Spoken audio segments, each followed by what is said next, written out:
Bienvenue à tous. Au cœur du désert du Sahara, bordé par le fleuve nourricier, le Nil, se trouve un pays d'une beauté et d'un mystère immense. Une terre dont l'histoire s'étend sur des millénaires, imprégnée de mythes et de légendes. Ce sont les récits des dieux et des déesses, des créations et des destructions, de la vie, de la mort et de la renaissance. Aujourd'hui, nous allons entreprendre un voyage dans le temps, plonger dans les annales de l'histoire pour explorer les mythes fascinants de l'Égypte ancienne. Des contes qui ont captivé l'imagination pendant des siècles et qui continuent de nous émerveiller aujourd'hui. Préparez-vous à découvrir des histoires captivantes qui ont façonné une des civilisations les plus mystérieuses de l'histoire. Des pyramides imposantes aux hiéroglyphes complexes, chaque pierre et chaque symbole murmurent des récits d'un passé glorieux. Notre voyage commence par la création elle-même. Imaginez, si vous le voulez bien, un monde enveloppé d'un chaos primordial. Un vide aquatique sans forme connu sous le nom de Noun. C'est ici, dans cette vaste étendue d'indistinction, qu'Atum, le dieu autocréé, émerge. Surgissant de la solitude, Atum, dont le nom signifie le tout et le néant, s'est retrouvé seul dans l'immensité.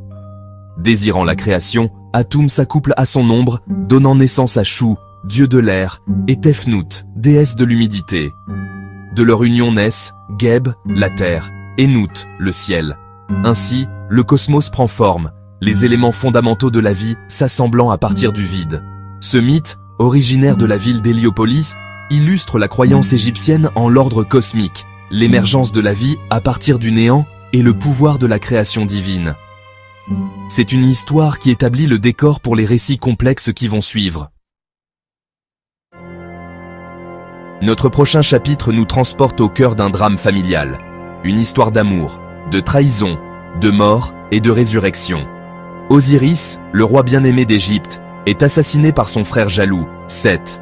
Seth, avide de pouvoir et de domination, démembre Osiris et disperse ses restes à travers le pays. Isis, épouse dévouée d'Osiris et déesse de la magie, refuse d'accepter la perte de son mari bien-aimé.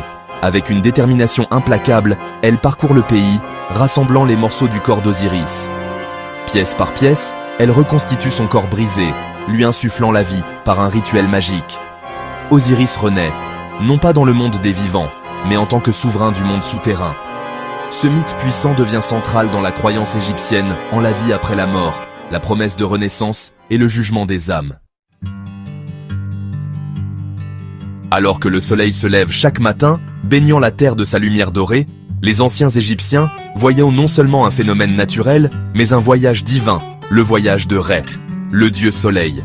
Chaque jour, Rê traverse le ciel dans sa barge solaire, apportant lumière, chaleur et vie au monde. Mais au coucher du soleil, Rê ne disparaît pas simplement. Il entame un voyage périlleux à travers le monde souterrain, affrontant des serpents démoniaques et des obstacles redoutables dans un combat constant contre les forces des ténèbres. Son voyage nocturne symbolise la lutte entre le bien et le mal, la lumière et l'obscurité. Chaque aube marque la victoire de Rê sur les ténèbres, sa renaissance symbolisant le cycle éternel de la vie, de la mort et de la renaissance. Ce mythe souligne l'importance du soleil dans la vie égyptienne et leur fascination pour le cosmos. Notre dernier mythe nous présente la puissance redoutable des dieux. Une histoire qui met en garde contre la désobéissance et la colère divine. Sekhmet, la déesse lionne, est la personnification de la fureur du soleil. Envoyée pour punir l'humanité pour ses transgressions, sa soif de sang devient incontrôlable, menaçant de détruire toute la création. Les dieux, horrifiés par le carnage, conçoivent un plan pour arrêter Sekhmet. Ils teignent de la bière en rouge sang et la répandent sur le champ de bataille. Sekhmet, prenant la bière pour du sang, la boit goulûment et s'endort. Dans son sommeil, elle se transforme en Bastet, la déesse chatte, bienveillante et protectrice. Ce mythe illustre la dualité des dieux, capable de grande colère et de grande miséricorde, et sert de rappel du pouvoir destructeur de la rage incontrôlée. Merci d'avoir rejoint notre voyage à travers les mythes de l'Égypte ancienne. Des récits de création aux histoires de dieux et de déesses, ces mythes offrent un aperçu fascinant de la vie, des croyances et des valeurs d'une des civilisations les plus influentes au monde. Ces histoires transmises de génération en génération, ont façonné la vision du monde des anciens Égyptiens, influençant leur art, leur architecture et leurs pratiques religieuses. Elles nous rappellent le pouvoir durable des histoires, leur capacité à transcender le temps et à nous connecter à des cultures